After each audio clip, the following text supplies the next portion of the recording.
The throne room went silent the moment Lord Draven Kesh raised his voice. I stood near the far wall, rifle across my chest, trying to look like part of the furniture the way every guard is trained to do. But nobody in that room was looking at me. Every eye, human and alien, was fixed on the tall warrior noble standing before the throne, his armored plates flexing with anger, and on the woman who sat above him without a trace of fear on her face. Queen Ysera Velthora did not raise her voice back. She never did. That was the strange thing about her that I noticed even before I knew her name. Every time a suitor came to press his case, she answered in the same calm, level tone, as if she were discussing the weather instead of her own future. "I have heard your offer, Lord Kesh," she said. "And I have given you my answer twice already." "An answer that insults my house," he snapped. "You reject warriors, scholars, princes of 6 systems, and yet you sit there as though the galaxy owes you patience. My fleet alone could end the border disputes that plague your outer colonies within a season. What more do you want from a suitor, my queen? Perfection? I want honesty," she said. "You did not come here to offer me a marriage. You came here to offer me a leash, dressed up in pretty words about protection. I have seen enough leashes in my life to recognize one, no matter how well it is polished." A ripple of tension moved through the room. Advisors shifted in their seats. Somewhere behind me, I heard my fellow soldier Daniel Cross exhale slowly through his nose, the way he always did right before something went wrong. Lord Kesh took a step closer to the throne, close enough that 2 of the Queen's personal guards straightened and set their hands on their weapons. His voice dropped low, but in a room built from polished stone, low voices carried just as far as loud ones. "You will not have this luxury forever, Ysera. Your council grows impatient, your people grow impatient. One day you will run out of suitors willing to be humiliated in this hall, and you will be forced to accept whoever remains standing. I suggest you consider whether you want that choice to be mine, or someone far less patient than I am." It was not a proposal anymore. It was a threat, wrapped in formal language so it could not be called one outright. I had heard threats like that before, in briefing rooms back on Earth, dressed up in diplomatic phrasing so that everyone in the room could pretend they had not heard what they had just heard. I should have kept my mouth shut. That was the job. Stand still, watch the room, say nothing unless someone's life was in danger. But something about the way he said her name, like it was something he owned rather than something she had chosen to share with him, made my jaw tighten. I leaned toward Daniel, just enough for the words to reach only him, and I kept my voice as quiet as I could manage. "Funny," I muttered.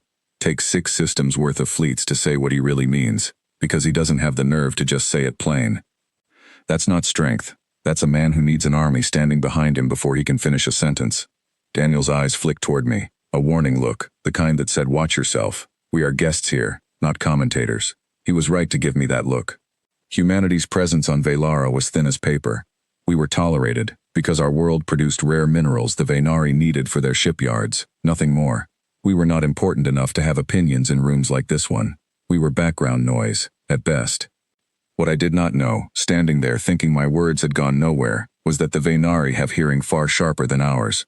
Their long, tapered ears can catch a whisper from across a crowded hall the way a human ear catches a shout. I found that out only later, when it was far too late to take the comment back. Queen Ysera's eyes moved, just for a second, away from Lord Kesh, away from the noble fury still radiating off him, and toward the wall where the guards stood, toward me. I did not notice it then.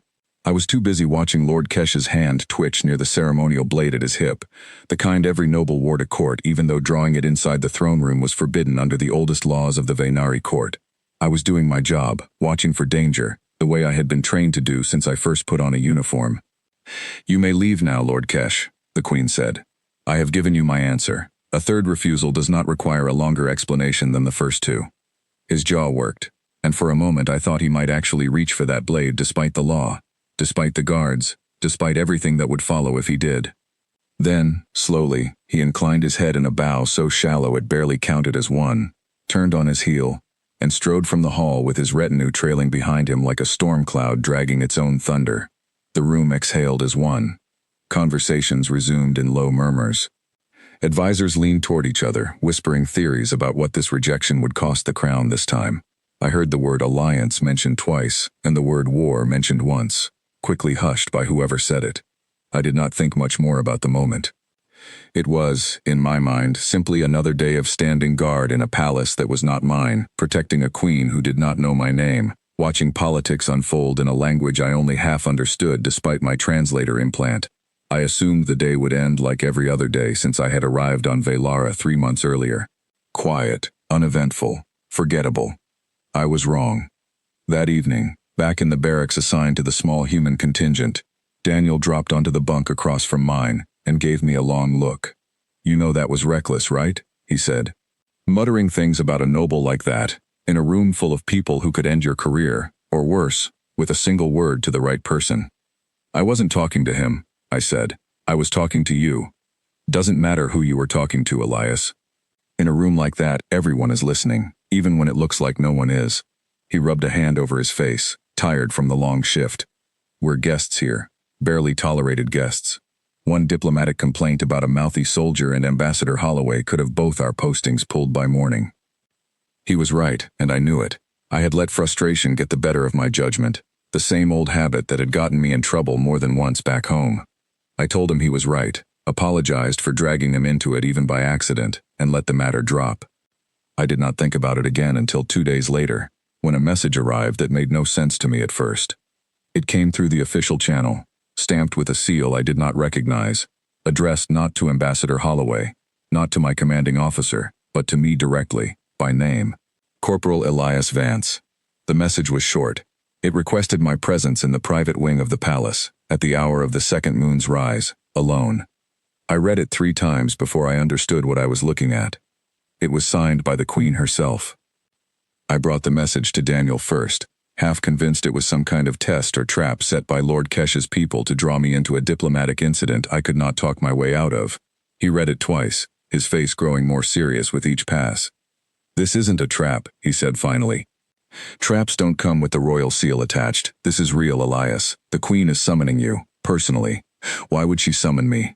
I'm nobody here. I stand by walls and hold a rifle. That's the whole job description."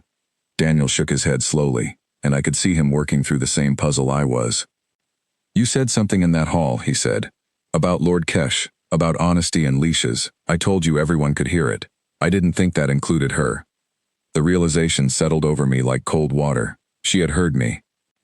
Somehow, across a crowded room full of murmuring nobles and rustling ceremonial robes, the queen of an entire alien world had heard a low, offhand comment from a soldier she had never met, and had decided it was worth her time to summon him in private.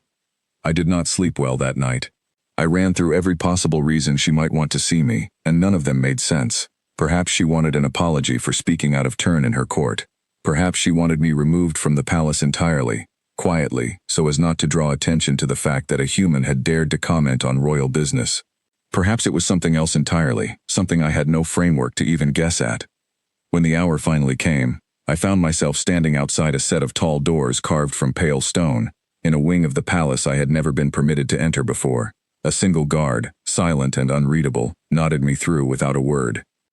The room beyond was smaller than I expected for a queen's private chamber, warmly lit, with wide windows looking out over the twin moons rising above the spires of the capital. Sarah stood near one of those windows, her back partly to the door, her formal robes replaced with something simpler, quieter, more like a person than a monarch. She turned as I entered, and for the first time since I had arrived on this world, I found myself looking directly into the eyes of the queen I had only ever seen from a distance, across a crowded hall, half hidden behind ceremony and rank.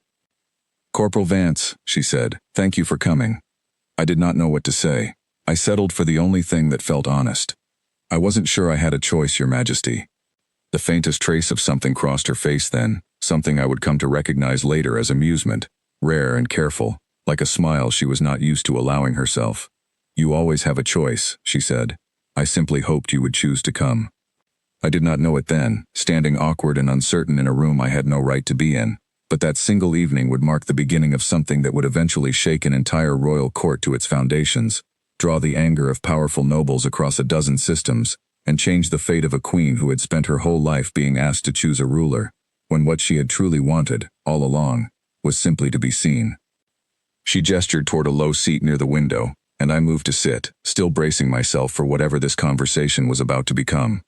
"I have a question for you," she said, settling into the seat across from me, her posture relaxed in a way the throne room never allowed. "And I would like an honest answer, not the kind of answer soldiers are trained to give their superiors." I'll do my best, I said. 2 days ago, in my court, you called Lord Kesh a coward, quietly. To your companion, not to me, not to him, not for any audience at all. Why? I hesitated, choosing my words carefully, aware that whatever I said next might matter far more than I understood. Because it was true, I said finally. He stood in front of you with an army's worth of confidence behind him, but the moment he had to actually speak his mind, he hid it behind threats and titles, instead of just saying what he meant. Where I come from, we'd call that weak. Doesn't matter how many ships you command if you can't stand in a room and be honest about what you want. She studied me for a long moment, her pale eyes unreadable in the low light. No one has said something like that to me in years, she said quietly. Everyone who comes before my throne wants something from me. My hand, my crown, my resources, my alliance. They dress their wanting in flattery and grand promises, but underneath it, it is always the same hunger. You are the first person in a very long time who spoke without wanting anything from me at all. I wasn't trying to say anything to you, I admitted. I didn't even know you could hear me. I know, she said. That is precisely why it mattered. Outside, the second moon climbed higher over the spires of the capital, and somewhere in the quiet of that private room, something shifted between a queen who had rejected every suitor the galaxy had offered her, and a soldier who had never intended to be one, but who had, without meaning to, become the first person in years to speak to her, as though she were simply a person, and not a prize to be won. Neither of us could have known, in that first quiet conversation, how far that single shift would carry us, or how many powerful people across the stars would come to see it as a threat worth destroying. The queen who had turned away kings, princes, and warlords with nothing more than calm, unwavering refusal, had finally found someone who made her curious enough to ask why, and that curiosity, small and quiet as it was that night, was about to become the most dangerous thing in her entire court. I found the queen waiting near the same window 3 nights later, though this time the summons had come through official channels, framed carefully as a request for a cultural liaison to assist with matters concerning the human contingent. On paper it was routine. In practice, everyone who read the message understood it was something else entirely, and that understanding spread through the palace faster than any announcement could have managed. You look troubled, Ayasera said, before I had even finished my formal greeting. Word travels fast around here, I admitted. People are asking questions about why the queen wants a lowly corporal advising her on human customs. Let them ask, she said, though I noticed the slight tightness in her shoulders that told me the questions bothered her more than she wanted to admit. I am the queen. I do not need to explain every choice I make to satisfy the curiosity of nobles with too much time and too little purpose. With respect, Your Majesty, some of those nobles have armies. Lord Kesh has a fleet that could probably level a continent if he decided to throw a tantrum about being rejected in favor of a human liaison. She turned from the window fully then, studying me with an intensity that made me feel like she was reading something written across my face that I had not intended to show. You are afraid, she said. It was not a question. I'm careful, I corrected. There's a difference. I've seen what happens when powerful people feel embarrassed in front of their peers. It rarely stays contained to just the people involved. It spreads, and it usually spreads toward whoever is easiest to blame. And you believe that would be you. I know it would be me, I said. Humanity barely has a foothold here. We're tolerated because we're useful, not because anyone particularly likes us. If this becomes a story about the queen favoring a human soldier over noble suitors, it won't be you who pays the price for the fallout. It'll be every human on this planet, starting with the one standing closest to you. For a long moment she said nothing, and I worried I had overstepped, spoken too plainly to a woman who could have me removed from the palace with a single word. But when she finally spoke again, her voice was quieter, almost hesitant, a tone I had not heard from her before. Do you know what it is like, she asked, to sit on a throne surrounded by people who all want something from you, and to realize that the only honest conversation you have had in years was with someone who was terrified of the consequences of even speaking to you at all? I did not have an answer for that. I simply sat with the weight of it, aware that beneath the calm, composed ruler who had rejected a dozen powerful suitors without flinching, there was someone who was, in her own way, deeply and quietly alone. I'm not trying to be difficult, I said eventually. I just don't want to be the reason something bad happens to people who never asked to be part of this. I understand, she said, but I would ask you to consider something in return. Every suitor who has stood before my throne wanted my crown, my alliance, or my body, as some kind of trophy to be displayed among their conquests. None of them wanted to know what frightens me, or what I actually believe, or whether I even want the life I have been given. You are the first person who has asked me those questions without wanting anything from the answers. I wasn't trying to ask you anything, I said honestly. I was just talking to you the way I'd talk to anyone. That, she said, is exactly why it matters. We talked for hours that night, longer than either of us probably should have allowed, about small things at first, the strange customs of my homeworld compared to hers, the food, the seasons, the way children were raised on Earth compared to the rigid, ceremonial upbringing of Vaynari royalty. Slowly, the conversation deepened into something else, into the quiet fears she rarely allowed herself to voice, about a crown she had never asked for, a throne inherited far too young, and a court full of people who saw her as a prize rather than a person. I told her about my own life in return, about growing up on a world recovering from old conflicts, about choosing to serve because I wanted to matter to something larger than myself, about the strange, disorienting experience of finding myself standing guard in a palace, on a planet I had never imagined existed when I was a child staring up at the stars. Neither of us noticed how much time had passed until a servant appeared at the door, hesitant and apologetic, informing the Queen that her advisor, Kaelin Thorsk, requested an urgent audience regarding matters of court security. Asera's expression shifted instantly, the warmth of our conversation folding away behind the composed mask she wore in public. "Send him in," she said, and turned to me with something like an apology in her eyes. "This conversation is not finished, Corporal Vance, but I fear we will need to continue it another time." I rose to leave, but before I reached the door, Advisor Thorsk entered, a tall, sharp-featured Vaynari, with pale gray robes and eyes that missed nothing. He glanced at me only briefly, but the look he gave was calculating in a way that made the hair on the back of my neck stand up. "Your Majesty," he said smoothly, bowing just enough to satisfy protocol. "I apologize for the interruption. I was not aware you had company at this hour." Corporal Vance was assisting me with matters concerning the human contingent, Asera said, her tone perfectly even, betraying nothing. "Of course," Thorsk said, though his gaze lingered on me a moment longer than was comfortable. "How fortunate that a simple corporal has proven so valuable to matters of the crown." I said nothing, offered the required bow, and left the room as quickly as protocol allowed, aware of Thorsk's eyes following me the entire way out. That night, walking back through the quiet corridors of the palace toward the human barracks, I could not shake the feeling that something had shifted, not just between myself and the Queen, but within the deeper currents of the court itself, currents that had noticed a human soldier spending hours in private conversation with their ruler, and were already beginning to calculate what that meant, and what to do about it.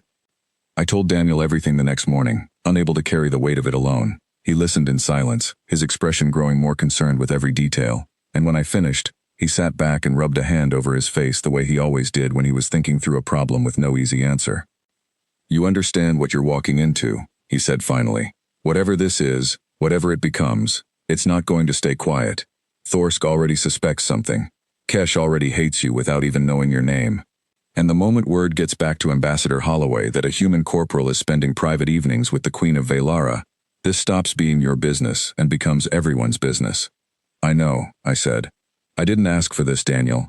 I said one sentence in a crowded room, and somehow it turned into this." "Doesn't matter how it started," he said. "What matters now is what you do next. She's the queen of an entire world, Elias. If this goes wrong, it doesn't just cost you your posting. It could cost lives, human lives, on a planet where we're barely tolerated as it is." He was right, and I knew it, and yet even as the weight of that warning settled over me, I found myself thinking not of the danger, or the politics, or the careful calculations of nobles like Thorsk and Kesh, but of the quiet, unguarded way Asera had spoken about her fears beside that window, and the strange, undeniable fact that some part of me wanted to hear the rest of what she had to say. 2 days later, a formal notice arrived at the human barracks, sealed with the royal crest, informing Ambassador Holloway that Corporal Elias Vance had been appointed as an official cultural liaison to the Crown, effective immediately. It was meant to look routine, bureaucratic, unremarkable.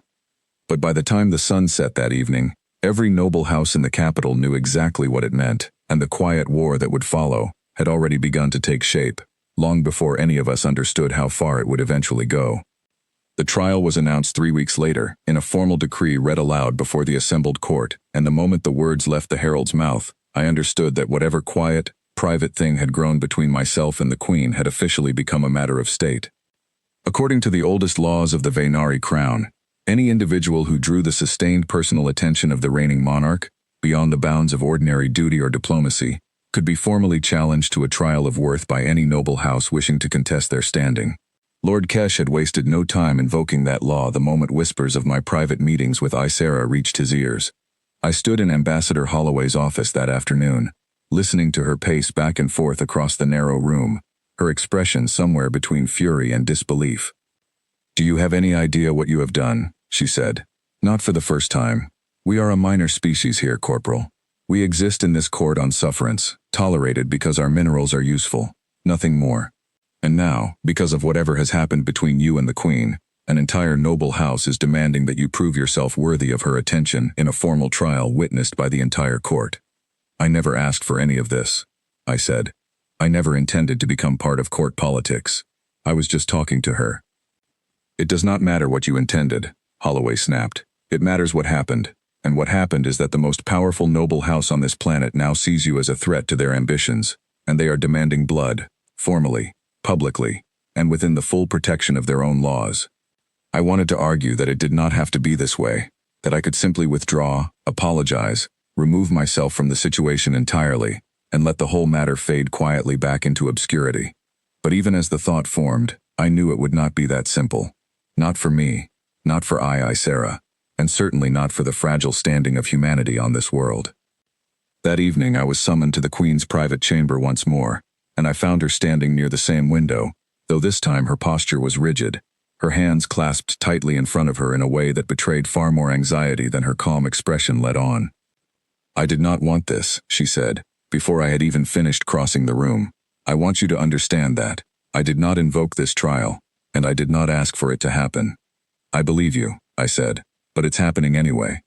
"I could stop it," she said. "I hold the authority to dismiss the challenge outright, as Queen. Why haven't you?" She was quiet for a long moment, her gaze fixed somewhere beyond the window, beyond the spires of the Capitol, out toward the darkening horizon. "Because if I dismiss it," she said finally, "Lord Kesh and every noble who supports him will say that I protected you, because I fear what a fair trial would reveal, that I know you would fail, and that my judgment cannot be trusted. It would weaken my position far more than allowing the trial to proceed. And there is something else." "What?" "I designed the terms of the trial myself," she admitted, "before Kesh could shape it into whatever cruelty his house preferred. It will not be a fight to the death, Elias. It will not be some contest of strength meant to see you broken in front of the court. I made certain of that. The use of my given name, rather than my rank, was not lost on me. It was the first time she had spoken it aloud. "What is it then?" I asked. "A test of character," she said. "The kind of trial my people have not used in generations, because it reveals something far harder to fake than strength or skill. You will be placed in a situation of genuine crisis, alongside others who will be given every opportunity to abandon those in danger for their own advantage. What you do in that moment, whether you protect the vulnerable or protect only yourself, will be witnessed by the full court, and judged accordingly." I felt a strange mixture of relief and dread settle over me at once. Relief, because it was not a contest I could lose simply for being smaller, weaker, or less trained in Vaynari combat than my rivals. Dread, because I understood, even without her saying it directly, that failure in a trial of character carried consequences far more painful than any physical defeat. "And if I fail?" I asked. "You will not fail," she said, with a certainty that startled me. "I have watched you for weeks now, Elias. I know what kind of person you are. But I need the court to see it too, because right now, all they see is a soldier from a minor species who somehow captured the Queen's attention, and they assume it must be some trick, some manipulation, some weakness on my part rather than a judgment I have made with clear eyes." I left that conversation with my chest tight and my mind racing, uncertain whether I was walking toward vindication or disaster, but certain of one thing above all else. Whatever happened in that trial, I would not walk away from it having abandoned anyone who needed help, no matter what it cost me. The trial took place 5 days later, in a wide arena built into the eastern wing of the palace grounds, normally used for ceremonial games and public gatherings. On the morning of the event, the arena had been transformed into something else entirely, a sprawling artificial landscape of collapsed structures, narrow corridors, and simulated hazards, designed to test how a person behaved when everything around them fell apart. I was not alone in the trial. Two other candidates had been selected to participate alongside me, both Vaynari nobles from houses aligned with Lord Kesh, though the official reasoning offered by the court was that a comparative trial would provide clearer judgment for the assembled witnesses. I understood, the moment I saw their faces, that this was not a coincidence. They had been chosen specifically to make me look small by comparison, to ensure that whatever advantage size, strength, or familiarity with the terrain might offer would belong to them rather than to me. Sarah sat above the arena on a raised platform alongside the full assembly of the court, her expression carefully neutral, though I could see the tension in the set of her shoulders even from that distance. Lord Kesh sat nearby, watching with an expression of barely concealed satisfaction, as though the outcome had already been decided in his mind. The trial began with a horn blast, and the artificial landscape around us shuddered to life. Structures that had appeared solid and permanent began collapsing in controlled, staged sequences, releasing clouds of harmless but disorienting smoke, while hidden speakers filled the arena with the recorded sounds of a genuine disaster, distant screaming, structural groaning, alarms blaring in a language I only half understood. And scattered throughout the collapsing structures, playing the role of trapped civilians, were a dozen Vaynari servants, ordinary people from the palace staff, given no special training, no advantage, nothing but the instruction to react as though the danger around them were entirely real. I understood immediately what the trial was actually testing. It was not about surviving the collapsing arena. It was about what we chose to do with the people trapped inside it. The two noble candidates moved fast, efficient, clearly trained for exactly this kind of physical challenge. I watched from a distance as one of them, a broad-shouldered warrior named Vex Aldrith, navigated the collapsing corridors with practiced ease, reaching the designated exit point well ahead of me, without once stopping to check on the servants calling out for help along the way. The second candidate paused only once, briefly, to pull a servant free from beneath a collapsed section of wall, before continuing on toward the exit at a pace that made it clear his priority remained his own advancement through the trial, rather than the safety of anyone else trapped inside. I made a different choice, though I would be lying if I said it felt like a choice at all.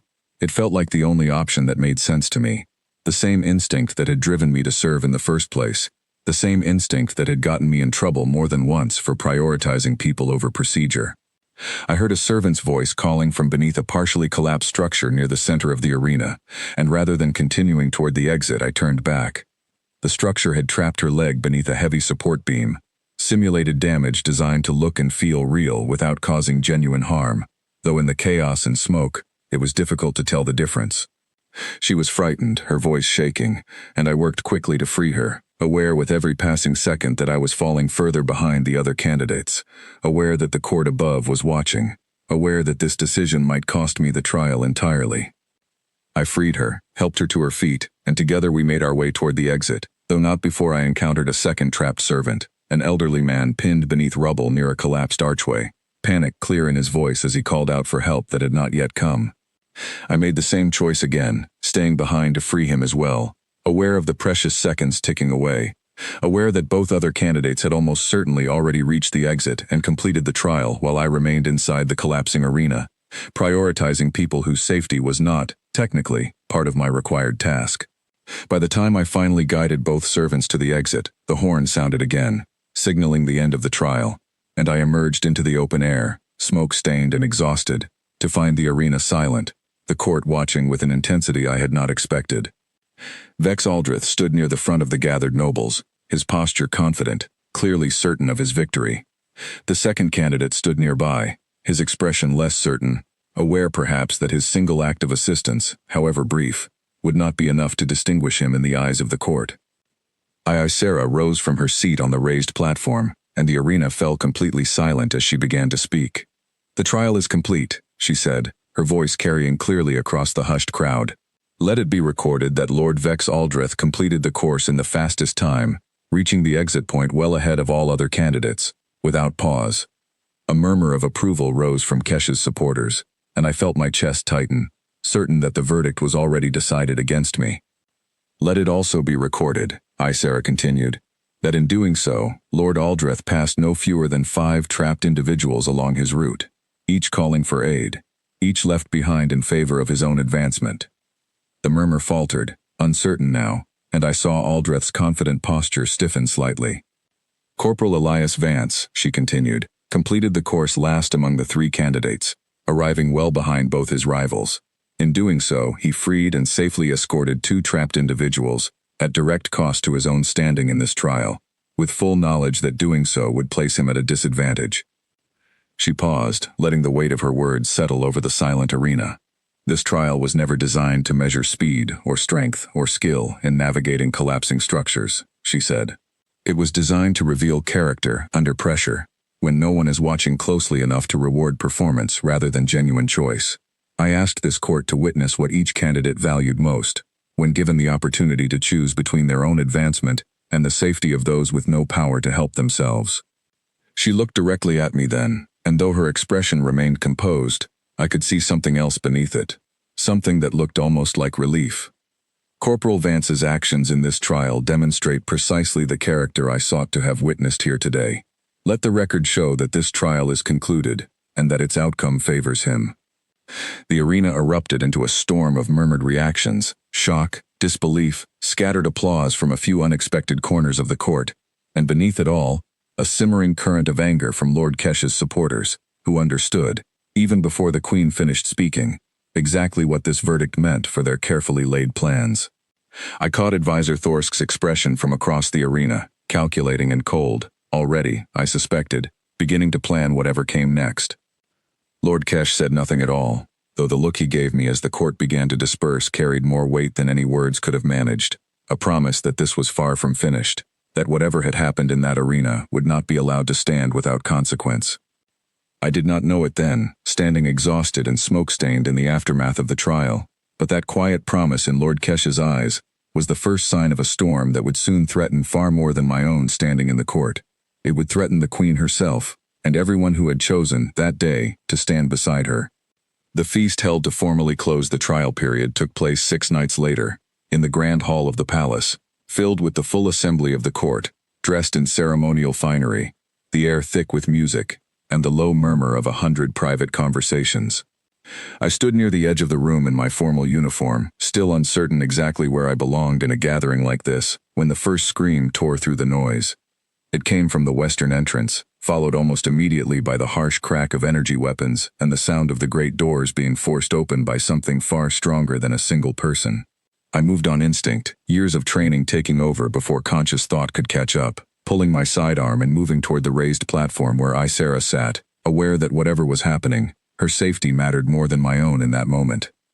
Armed figures poured into the hall, wearing the unmarked black of mercenaries hired to hide their true allegiance, though the coordinated precision of their attack told me everything I needed to know about who had funded it. This was not a random act of chaos.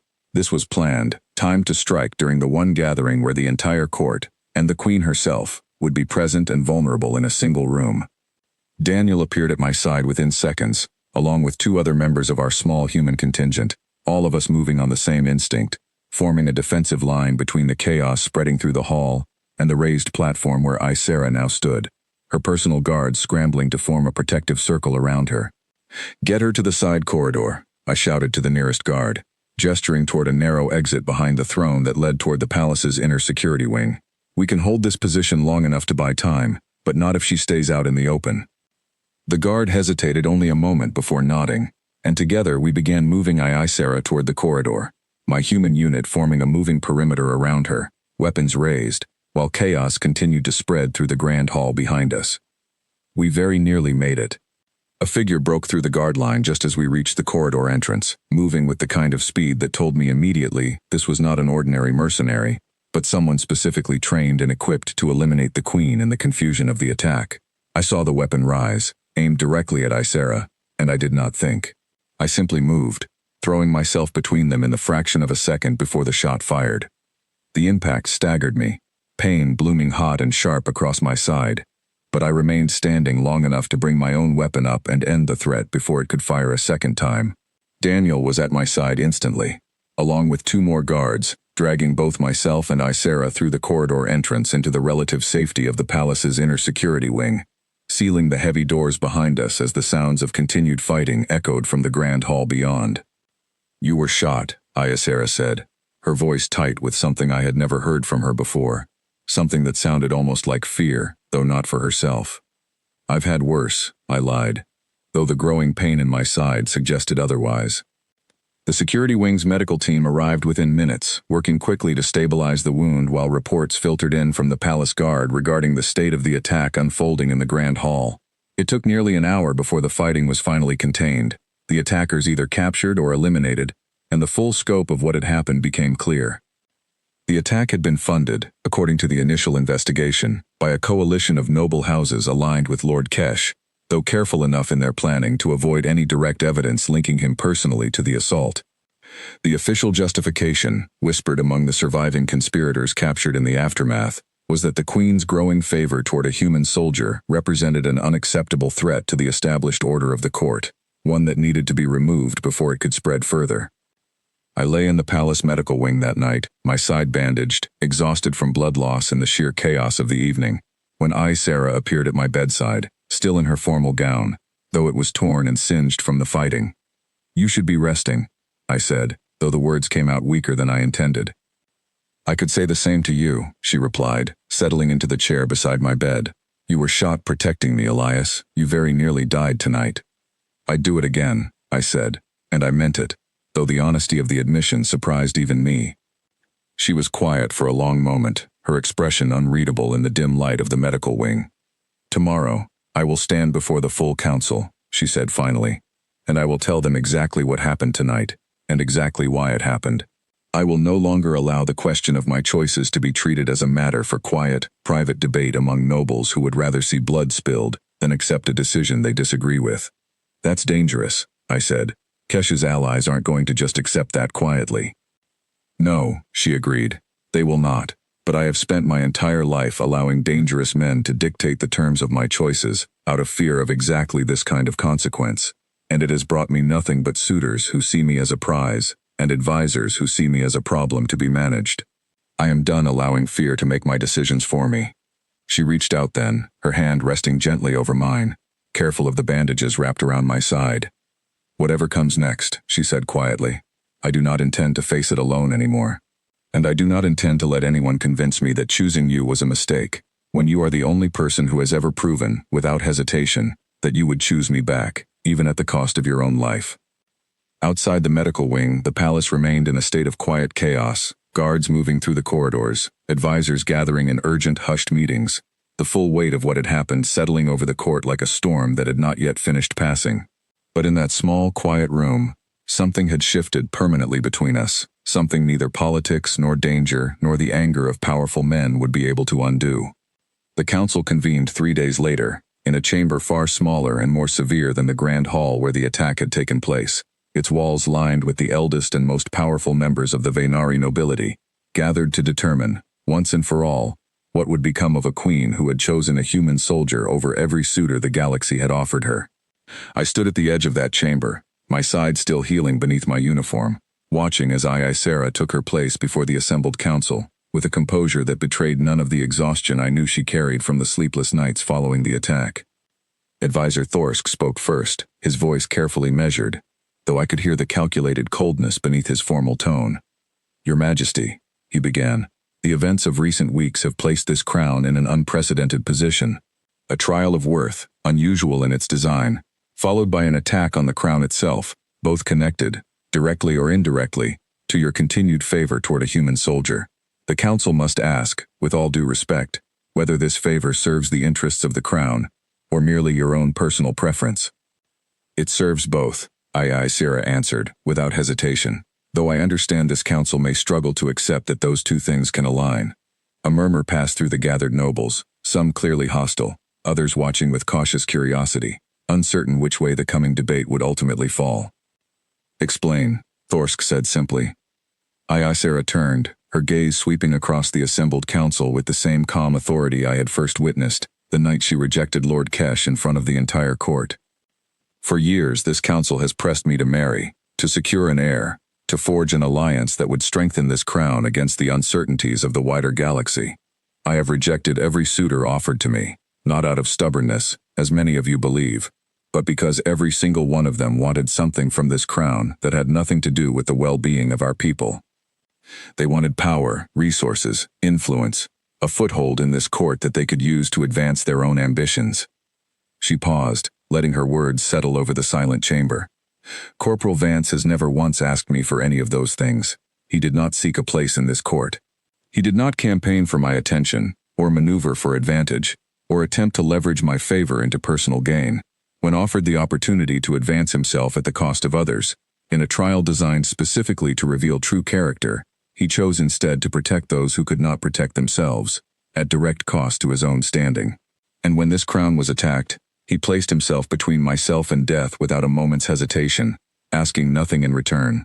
She turned to look directly at Lord Kesh, seated among the council with an expression carefully schooled into neutrality, though I could see the tension in his jaw. I have spent my entire reign being told that worth is measured in fleets, in bloodlines, in titles passed down through generations of ambition. I reject that measure.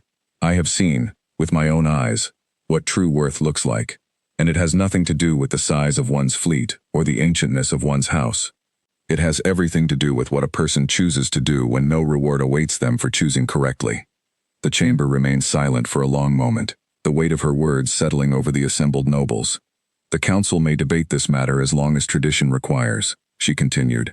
But I will tell you plainly, so there is no confusion about my position. I do not intend to be swayed by threats disguised as concern, nor by violence disguised as political necessity. I have made my choice, and I will stand by it, with or without this council's approval. I did not speak during that council session. It was not my place, not yet, and I understood that whatever came next would be decided in a space far above my own rank and standing. But standing at the edge of that chamber, watching Ysera speak with a fierceness I had never seen from her before, I felt something settle in my chest that I had not expected to feel amid all the danger and uncertainty of the past weeks.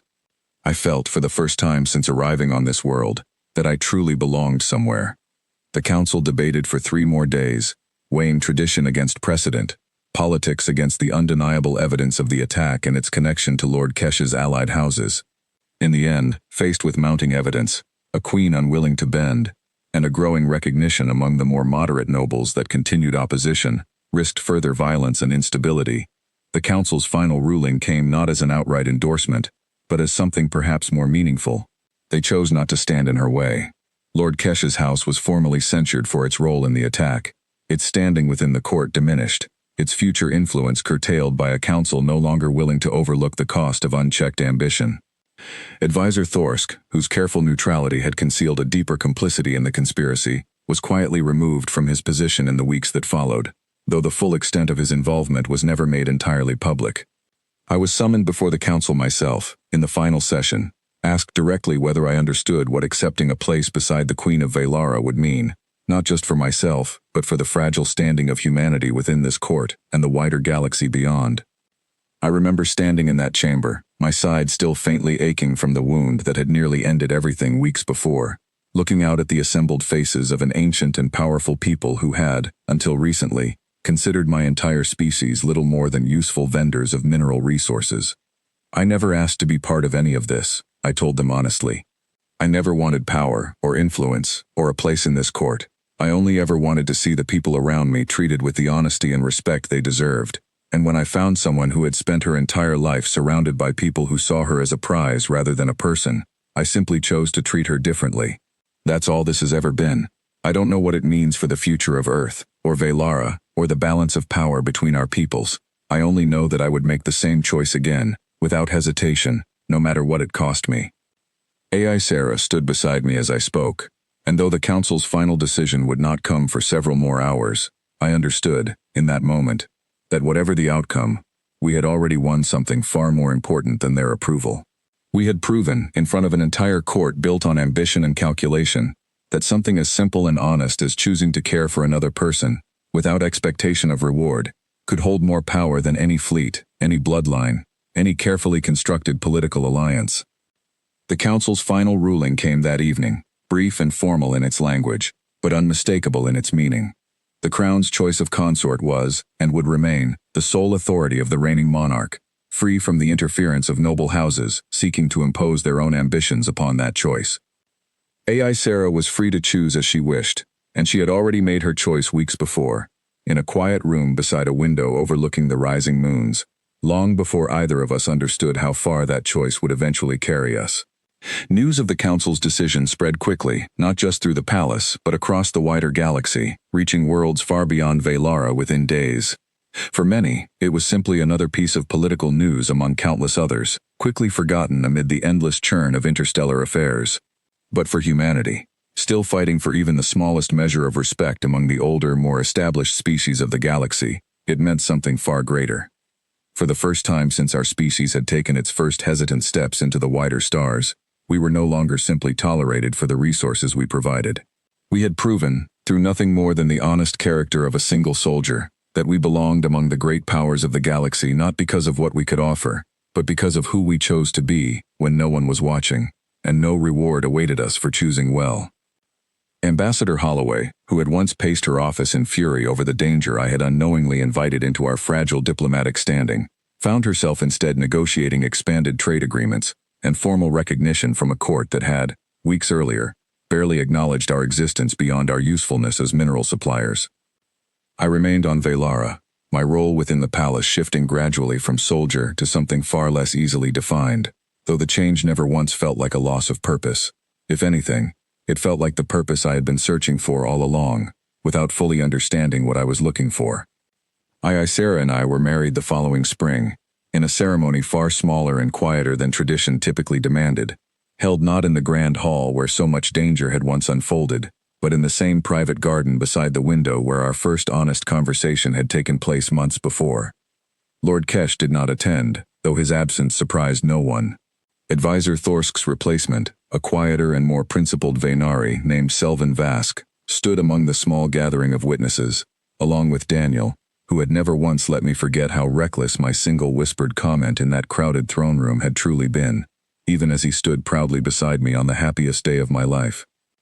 I think often, even now, about that first evening, standing near a wall in a crowded throne room, watching a queen reject yet another suitor with the same calm, weary composure she had shown a dozen times before. I never intended to become part of her story. I certainly never expected that a single quiet remark, meant for no one but a tired friend standing beside me, would eventually reshape not only her fate, but the standing of my entire species among the stars. But I have learned, in the months and years since that night, that fate rarely announces itself with grand gestures or dramatic declarations. Sometimes it arrives quietly, in the space of a single honest sentence, spoken without any expectation of being heard at all. Sarah once told me that every suitor who ever stood before her throne wanted something from her crown, her power, or her position, and that I had been the first person in years who simply wanted to know her as she truly was. I think, in the end, that was never really about grand acts of heroism, or trials of worth, or even the danger we faced together in defending her crown from those who sought to control her fate through fear and violence. It was always simply about choosing to see another person clearly, and honestly, without wanting anything from them in return. That choice, small and quiet as it first seemed, was enough to change the fate of a queen who had spent her entire life surrounded by ambition, and to prove, against every expectation the galaxy held for a species as young and unremarkable as ours, that sometimes the smallest, most human thing anyone can offer is simply the truth.